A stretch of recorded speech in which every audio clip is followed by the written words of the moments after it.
Fala pessoal, tudo bem? Sejam bem-vindos aí a mais uma aula do nosso módulo de planejamento financeiro. Hoje estamos aqui no cenário do escritório aqui, do meu escritório, da Arcane. Eu estou aqui com a Marcela, vocês não a conhecem ainda, ou talvez já tenham conhecido, né? Caso a gente já tenha feito aula de consórcio. A Marcela é a head aqui, pessoal, ela toca toda a parte de seguro de vida e de consórcio da nossa empresa, tá? Então eu estou fazendo aqui a aula com ela hoje, a gente vai falar sobre seguro e também vamos gravar a aula de consórcio, tá bom? Pessoal, quero falar sobre seguro de vida com vocês, tá? Seguro de vida, ele é um tema importantíssimo quando a gente está falando de planejamento financeiro, só que as pessoas têm uma visão errada do seguro por vários motivos. A venda muitas vezes é feita errada. A gente tem aquela imagem do gerente do banco querendo empurrar seguro, o que é a verdade, o que acontece mesmo, ou seja, essa visão nem é errada, é certa, né? Só que o seguro do banco ele é completamente diferente do seguro que a gente trabalha para planejamento financeiro. Então, a gente vai destrinchar isso tudo hoje para vocês, tá bom? São raríssimos os casos em que seguro não faz sentido dentro de um planejamento financeiro. Tá? Muito raro mesmo. Então, em outras palavras, cara, todo mundo deveria ter seguro, tá? Na minha visão. Então, eu quero tratar aqui tanto da parte ali explicativa mesmo, né? Do que é o seguro, para que serve, em quais casos você vai fazer A, B ou C, para você não ser enganado, né? E para você montar o planejamento correto, tá bom? Para você. E é isso, né? A gente, como sempre aqui, vai fazer esse formato de bate-papo, tá? Pessoal, então deixa eu abrir aqui a listinha, né? Como sempre, eu acabei trocando aqui. Eu queria contextualizar. Para que serve o seguro de vida, tá? Seguro de vida, quando a gente fala desse tema, a gente fala muito dele numa perspectiva apenas de falecimento. Se eu morrer, os meus herdeiros, ou quem eu denominar ali como beneficiário do seguro, eles vão ter acesso a essa grana, não é isso? Só que seguro de vida não serve só para caso de falecimento, que é o que a gente chama tecnicamente, né, de planejamento sucessório, que é, quando eu morrer, como é que eu sucedo esses bens para os meus herdeiros, tá? Então, o seguro de vida é sim uma ferramenta de planejamento sucessório, ou seja, para dar dinheiro para os seus herdeiros, tá? Por diferentes motivos que a gente vai falar aqui, mas ele também tem as coberturas em vida, tá? Ou seja, a gente tem uma série de benefícios e a gente vai trazer exemplos práticos, tá? De valores reais para você poder ter uma noção, mas tem uma série de benefícios que você pode ter em vida. E é principalmente nesse sentido que ele importa para o teu planejamento financeiro, tá? Então, já entrando na finalidade, no objetivo, obrigado, Kátia, do seguro de vida, qual é o objetivo do seguro de vida? Existem dois objetivos principais. Primeiro, sucessão. O que é isso? Marcelo, eu estou lá montando meu planejamento financeiro, eu quero chegar a 3 milhões de reais e ter uma renda mensal de, 30 mil, 25 mil reais por mês. Vamos supor que seja isso. E aí muitas pessoas acham que quando elas tiverem 3 milhões de reais, os herdeiros delas vão estar tranquilos porque, enfim, se ela morrer, a pessoa vai ter lá os 3 milhões. Por um lado, isso é verdade, a pessoa pode ter acesso a esses 3 milhões. Só não é tão simples quanto as pessoas imaginam, né? Ou seja, as pessoas têm um processo de inventário, quando a pessoa falece, existe um processo de inventário. Alguns de vocês provavelmente já passaram por isso. Então, o pai morreu, o avô morreu, alguém da família morreu, e a pessoa tem que entrar com um processo para liberar aqueles bens que estavam no nome de uma pessoa para outra. Então, por mais que os herdeiros tenham direito àquele bem, aqueles 3 milhões de patrimônio, e aqui, pessoal, sempre que eu falar patrimônio, pode desconsiderar se é valor líquido, ou seja, dinheiro mesmo aplicado, ou se é imóvel, ou se é uma mistura dos dois, tá? Tanto faz nesse cenário aqui. Mas aí as pessoas acham que vão acessar rápido, e não é bem assim.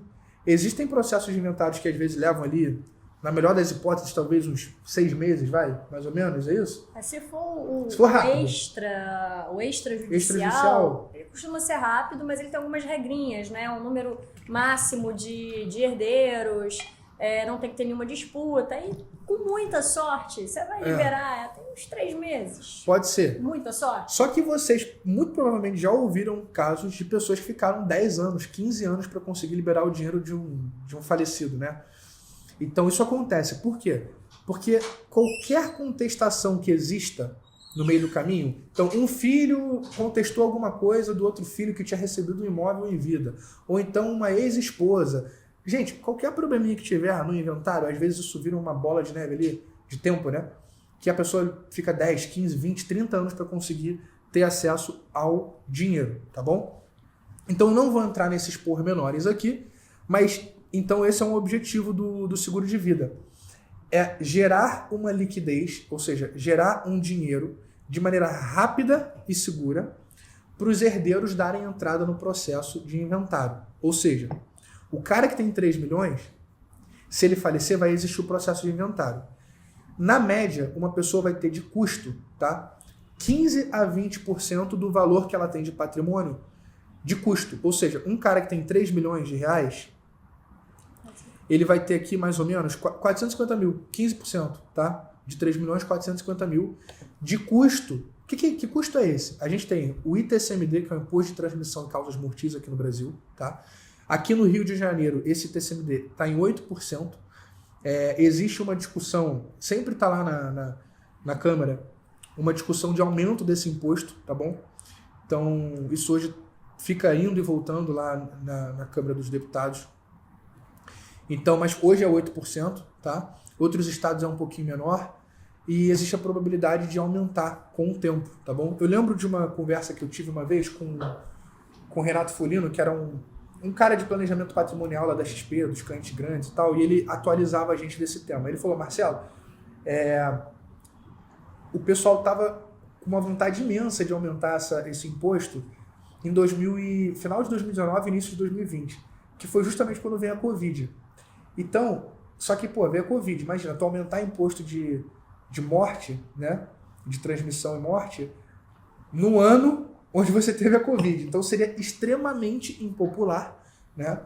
E aí o pessoal acabou abafando o tema ali, mas isso é uma coisa que está sempre ali. Mas né? já voltou agora à tona esse tema, né? Então, com a questão da reforma tributária, esse tema do imposto sobre sucessão, né, digamos assim, ele voltou à baila. Exato. E ainda não temos uma definição, mas o que a gente recebeu de agora avanço mais na prática é de igualar o ITCMD nos estados, né? Porque cada estado tem a sua regrinha. Uhum. Então tem outro estado que tem 4, pode subir para... Tem o estado que tem 4, pode subir para 8, os que estão, a média dos que estão em 8 deve permanecer. No próprio Rio de Janeiro, Marcelo, é importante pontuar que o 8% é para patrimônio acima de 400 mil, né? Abaixo de 400 mil tem as faixas. Mas como a gente geralmente trata aqui, né, de patrimônio um pouco mais expressivo, a gente já assume os 8%. Não. E se você é meu aluno aqui, mesmo que você não tenha 400 mil hoje, a ideia é que você está fazendo esse curso para ter, né? Exatamente. Então, vamos pensar grande. Então, assim, galera, um dos objetivos é esse. É você não corroer o patrimônio, compreende? Então, Marcelo, fui lá, juntei um patrimônio de 1 milhão. Quando teus herdeiros vão ter acesso a esse bem, aqui eu estou falando apenas no caso de falecimento, galera. Você vai ter em torno de 150 mil a 200 mil, 15 a 20%, que vai para o ralo, é custo. Então, seus herdeiros não vão ter acesso a esse dinheiro, né? Porque eles vão gastar, tá? Não, e é importante que é custo de 15% a 20% se for da entrada rápida no inventário. Isso. Porque se os herdeiros não tiverem essa liquidez, ou um tem e o outro não, começa aquela briga de quem vai pagar o imposto, quem não vai, aí passa o prazo, incide multa, e aí isso vai virando uma bola de neve. Tem que vender imóvel, o imóvel está em inventário, cai o valor de venda do imóvel porque está em inventário. Exato. E aí, na verdade, a gente não consegue nem precisar mensurar para vocês o tamanho, né, da corrosão do patrimônio. Isso. Então, assim, 15 a 20%, 15% está no melhor cenário, assim, tudo ideal. Então, assim, o objetivo do seguro, ele tem várias finalidades, né? Que eu estou explicando uma delas. Você não correr o patrimônio, então, para os seus herdeiros, né? Patrimônio, lembra, galera? É o tempo que você investiu da sua vida trabalhando, juntando. Esse é um objetivo. E um outro objetivo é justamente dar liquidez para esses herdeiros, e aí vai depender do teu caso específico, caso você seja um dos principais provedores da família.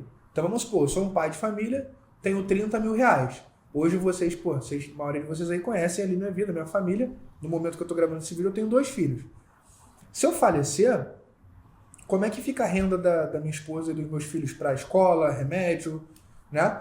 Então, por mais que eu tenha uma reserva, ela não é suficiente para cobrir esse custo anual, né? Que a gente tem que é mais alto, né? Então, o seguro serve para isso também, para dar essa liquidez para os seus familiares não passarem por problemas ali de dinheiro num momento que já é muito delicado, né? Que é perder um ente querido, beleza? Então, esse é um dos objetivos, tá bom? Aqui a gente está falando para a morte. Qual que é um outro objetivo, pessoal? Manutenção de renda. E aqui eu já vou trazer, Marcela está aqui, ela vai explicar a parte técnica aqui pra gente, porque ela entende tudo ali dos detalhes. A gente vai destrinchar isso, tá, para vocês.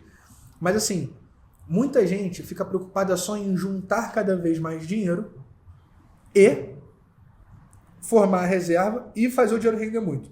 Eu não quero que vocês tenham uma cabeça mesquinha, tá certo? A gente já viu em várias aulas o porquê disso.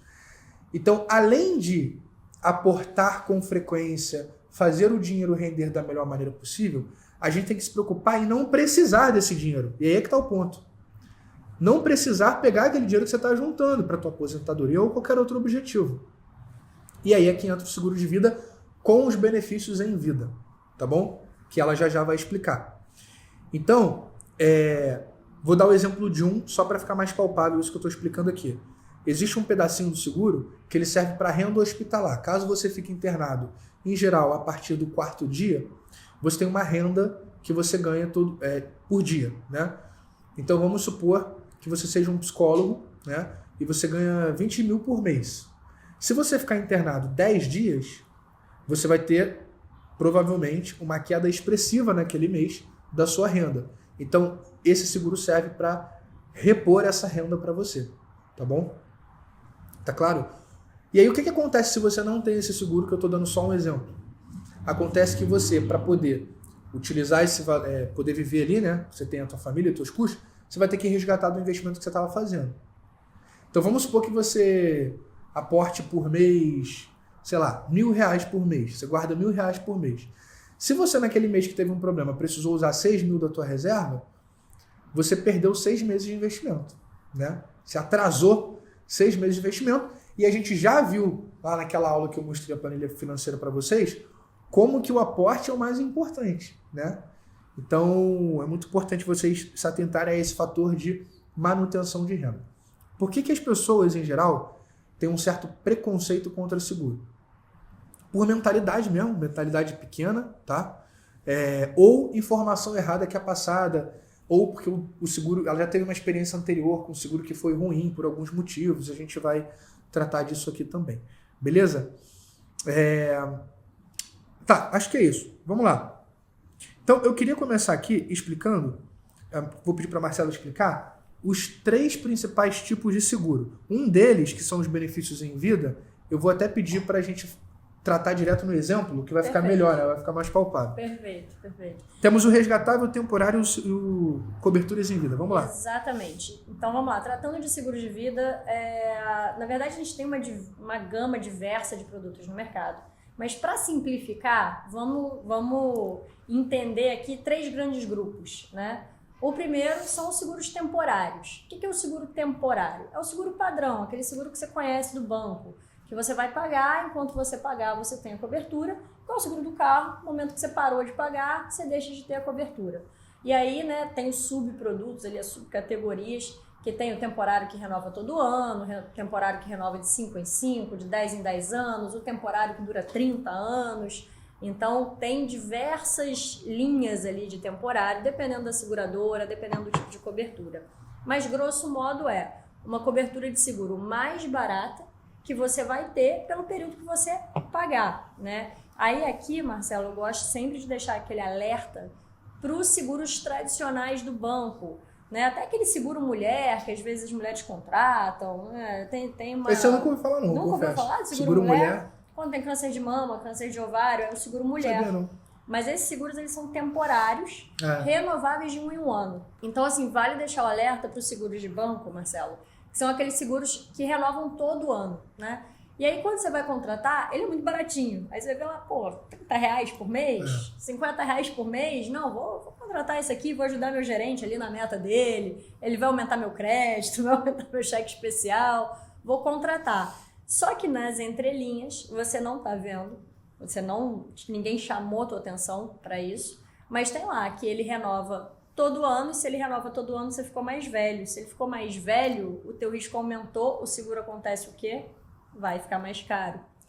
E uma outra coisa, não tem análise prévia de saúde, ou quando tem é muito superficial. E como ele renova todo ano, ele subentende que a sua saúde continua igual. E aí o Marcelo contratou um seguro de R$30 por mês quando ele tinha 28 anos, está lá pagando. Aí o Marcelo com 40 descobriu uma hipertensão. Tá lá pagando o seguro dele, que aumentou um pouquinho, né, Marcelo? E depois com 45 ele infartou. Aí na hora de acionar o seguro... Tô brincando. É assim que a gente fala quando a gente conversa. Aí ele vai lá, né? A família vai entrar em contato com a seguradora, com o banco, e a gente fala, não...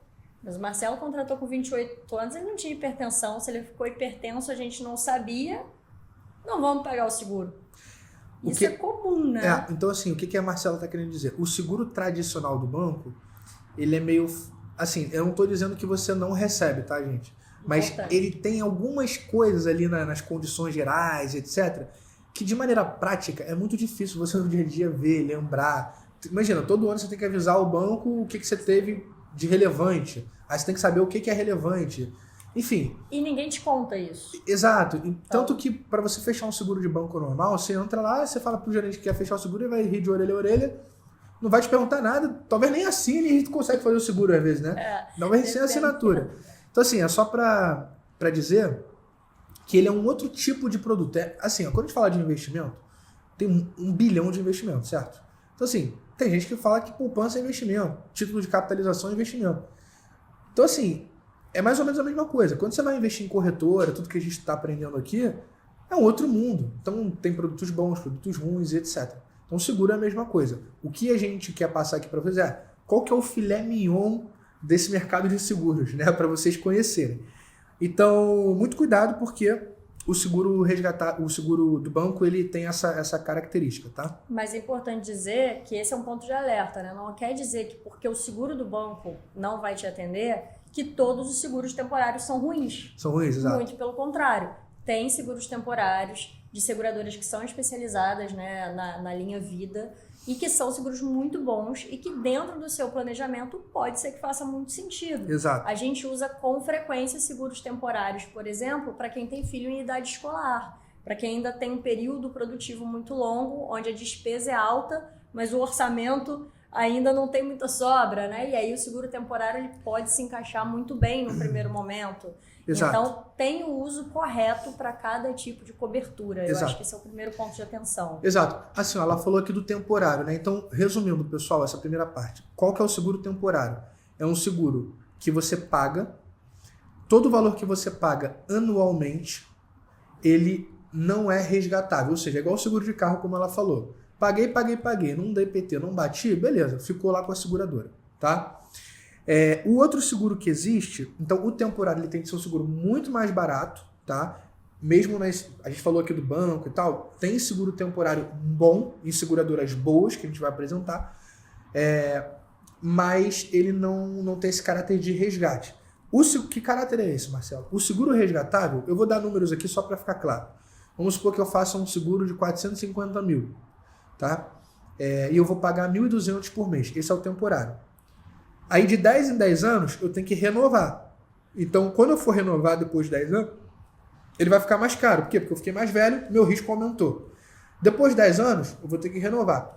Quando você passa de uma certa idade, mesmo as melhores seguradoras, elas têm a prerrogativa, elas não são obrigadas a renovar o seguro com você. Então vamos supor que você pagou 10 anos, 20 anos, 30 anos, 40 anos, aí você fez lá 70 anos de idade, 75 anos de idade, o risco para a seguradora já aumentou muito e para ela não compensa renovar com você. Ela pode não renovar e ela está correta, tá bom?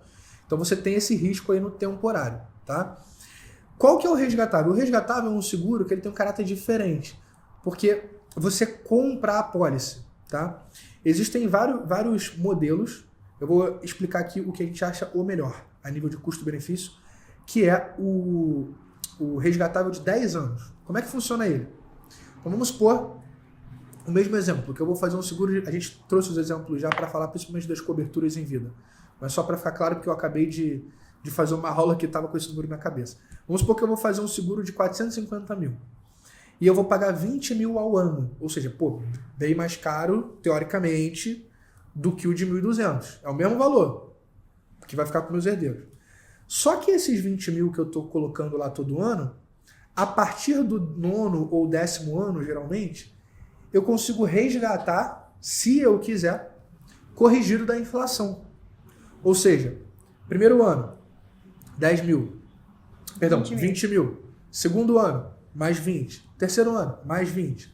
A partir do 9º ou do 10º ano, caso eu queira resgatar, tudo isso que eu paguei anualmente, eu consigo. Então, para ficar simples, né? Pensa no seguro de carro que você pagou durante 10, 20 anos, não utilizou, e caso você queira, você pode pegar todo aquele valor de volta. É assim que funciona, tá bom? Esse é o resgatável, tá? Só um ponto, Marcelo, que eu quero complementar, é que uma das principais características do resgatável, né, embora todo mundo goste desse nome, seguro resgatável, é bonito, né? É gostoso falar assim, resgatável. Mas a principal característica dele, que torna ele tão importante, um produto tão inteligente para ter na carteira, é que ele é vitalício. Ah, é verdade. Então, uma vez que você quita ele, depois de 10 anos, né, ou o prazo que você contratar, a gente recomenda 10 anos, mas dependendo do caso, pode ser 5, pode ser 20, pode ser 30. Depois que você quitou ele continua ativo de forma vitalícia. Ou seja, você tem 45 anos, contratou esse seguro, você quitou ele com 55 anos. Dos 55 até os seus 100 anos, você está coberto com o capital segurado, depois a gente vai mostrar também, sendo corrigido pela inflação, sem preocupar com isso e com a possibilidade, se os planos mudarem, de pegar esse valor de volta. Né? Mas o principal objetivo e o motivo pelo qual a gente indica ele, sobretudo para inventário, é que ele é um seguro vitalício, né? Que os temporários não são. Os temporários, em algum momento, como o próprio nome diz, ele vai deixar ali de cobrir. Né? Muito bom, bem lembrado. Então, assim, gente, então falamos do seguro resgatável, do seguro temporário e temos o de cobertura em vida. O cobertura em vida, que é aquele que você utiliza ainda em vida, não só quando você morre, né, para os seus herdeiros, eu vou pedir para a gente explicar, dando exemplo prático, porque fica mais fácil, tá? Antes disso, eu queria trazer aqui, só para não esquecer de bater nenhum ponto exatamente, os principais benefícios e o porquê que você deve ter, na minha visão, um seguro de vida para o planejamento financeiro, tá bom?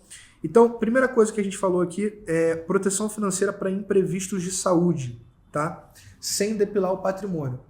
Então, poxa, tive um câncer, tive alguma coisa, o meu seguro me pagou, eu posso me tratar da melhor forma possível sem corroer o patrimônio que eu estava juntando lá nos investimentos. Esse é um objetivo. Importante, independente do seu plano de saúde cobrir ou não, tá? Isso não está atrelado ao plano de saúde, a INSS, a nada disso. Exato. Então, nesse exemplo, tive um câncer.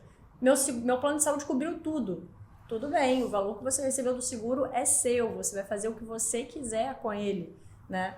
Ah, quero ir num médico particular, quero fazer um outro tratamento particular. Que ótimo, você também vai ter essa possibilidade. Então, assim, o objetivo do seguro é trazer tranquilidade, não só a tranquilidade financeira, mas a tranquilidade de você ter escolhas. Né? Boa.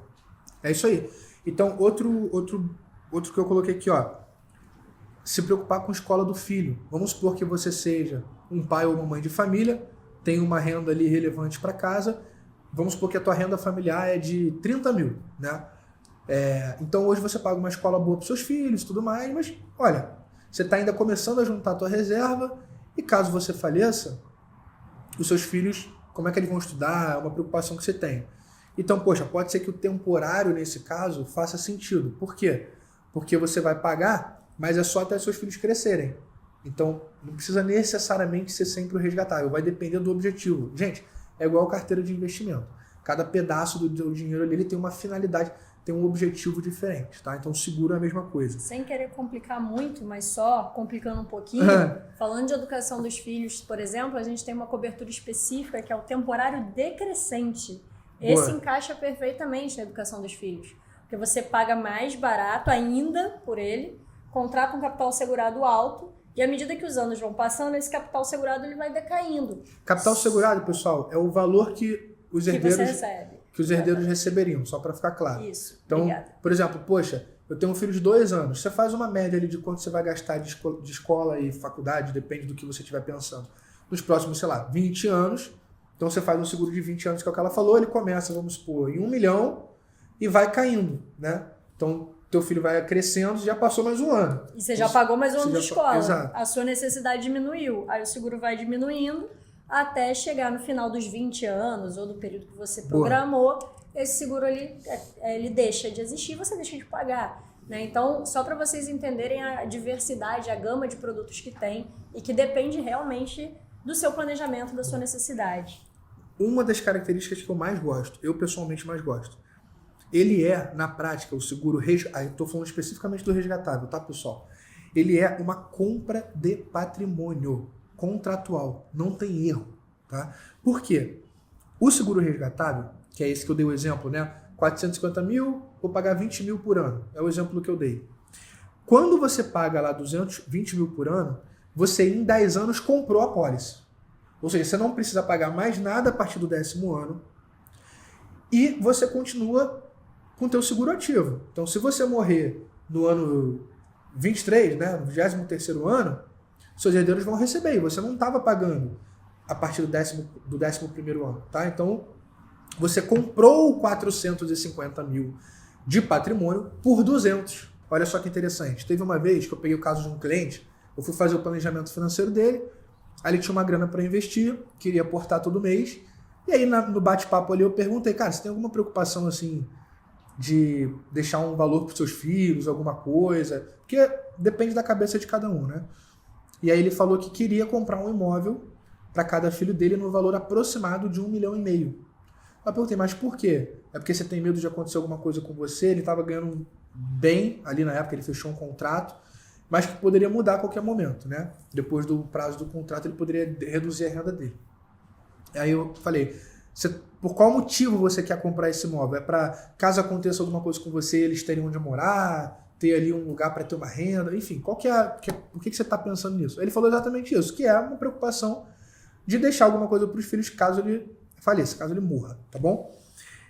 E aí eu falei, cara, aí eu fui lá e expliquei o seguro de vida. Por quê? Nesse caso, para ele ter um seguro de 1,5 milhão para os herdeiros, ou para um herdeiro, só para ficar mais fácil, ele teria que pagar ao longo de 10 anos 700 mil mais ou menos, ou seja, menos de 50%, sendo que se ele compra o imóvel, tudo bem, o imóvel ele pode até valorizar e ele pode até dar aluguel. Só que tem um ponto importante. No imóvel você não tem alavancagem patrimonial. Vou explicar o que é isso. Porque o imóvel, a valorização do imóvel, vocês vão ver, ou já viram na aula de imóveis, que na média ela é inflação, IPCA ou INCC. Fica muito próximo disso. Só que o teu seguro também corrige isso. Então se tu pega um seguro e bota ele para 10 anos, para 20 anos, ele também corrige igual ou mais rápido que o imóvel. Tá? Pelo menos igual ele vai corrigir. Aí vai depender ali, mas na média é igual ao imóvel, tá?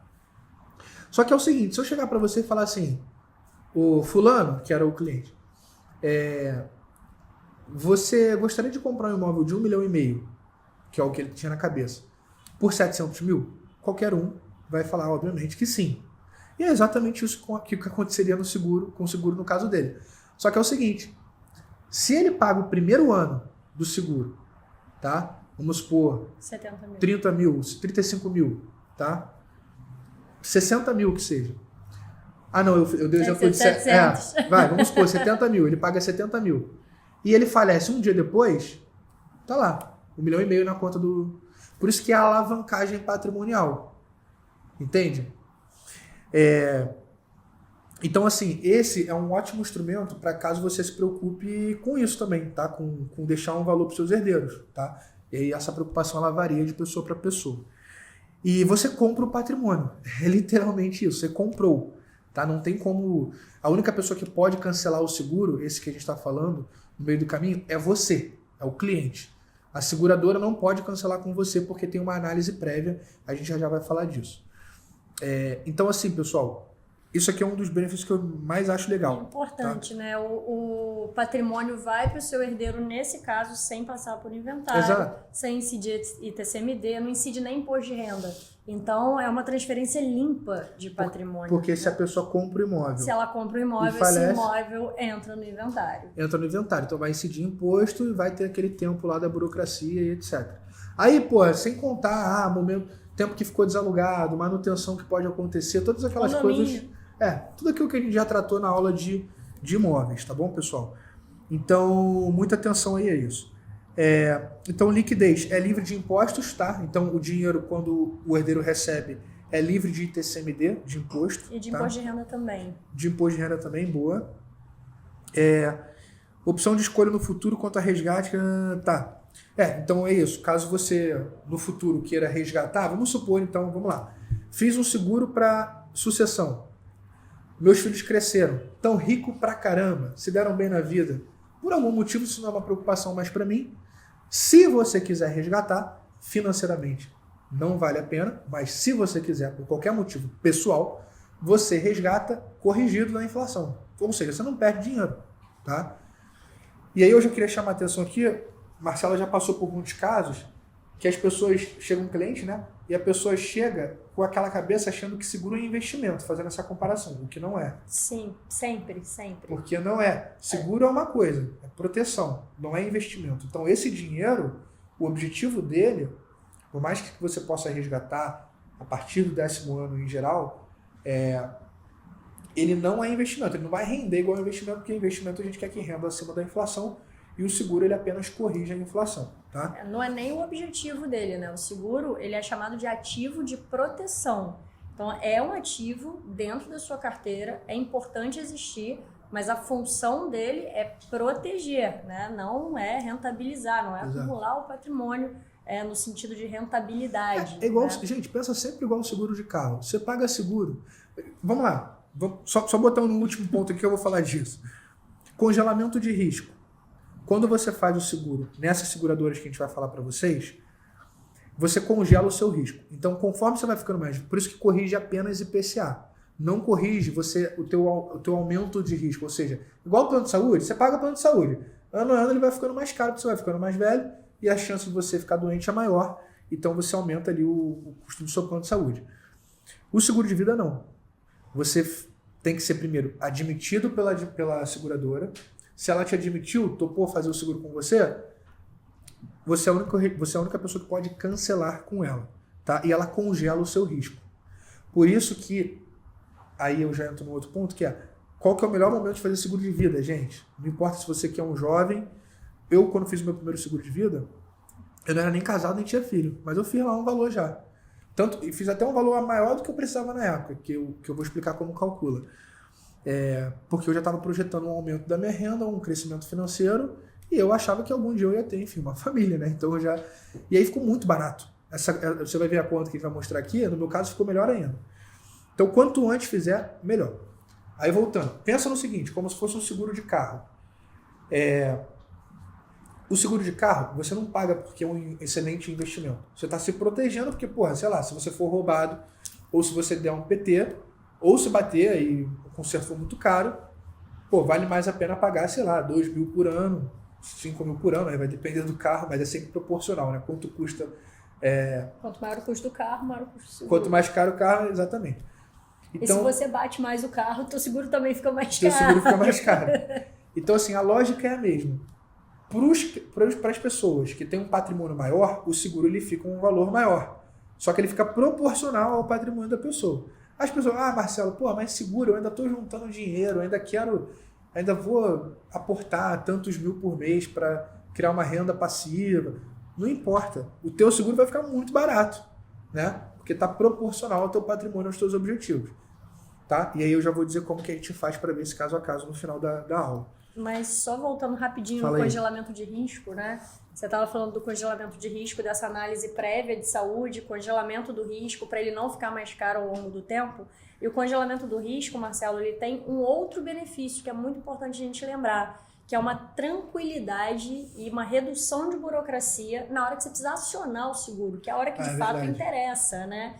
Porque se essa análise de saúde ela é feita de forma prévia e se o seu risco foi congelado, isso quer dizer que a partir do momento da contratação do seguro, da sua aceitação pela seguradora, qualquer agravamento de saúde, ou seja, qualquer doença que você desenvolver após isso, ela não vai ser considerada pela seguradora. Então, se ela não é considerada, Chegou lá na frente, você precisou acionar o seguro, seja uma cobertura em vida ou até, né, a sua família acionar por uma situação de falecimento, você tem uma burocracia muito reduzida, porque você só precisa apresentar os documentos referentes ao evento presente, né, o evento que aconteceu, ao falecimento ou aquele diagnóstico de doença. Então você reduz muito a quantidade de documentos que você tem que entregar e acelera o prazo para recebimento. Em geral, o seguro paga em 7 dias, né? Regularmente pela SUSEP o prazo é 30 dias, mas na prática, como realmente tem uma burocracia bem reduzida, a gente tem casos de seguradoras pagando em 3 dias, em 7 dias. Então, dependendo do caso, paga-se muito rápido, justamente porque você teve um congelamento. A seguradora não tem que questionar, não tem que olhar histórico, só receber e fazer o pagamento. Pessoal, então agora a gente vai para um caso prático. Qual que é o objetivo disso? É te mostrar uma simulação prática, destrinchar um pouco mais isso que a gente está falando aqui de maneira teórica, para você pensar no teu caso a caso, beleza?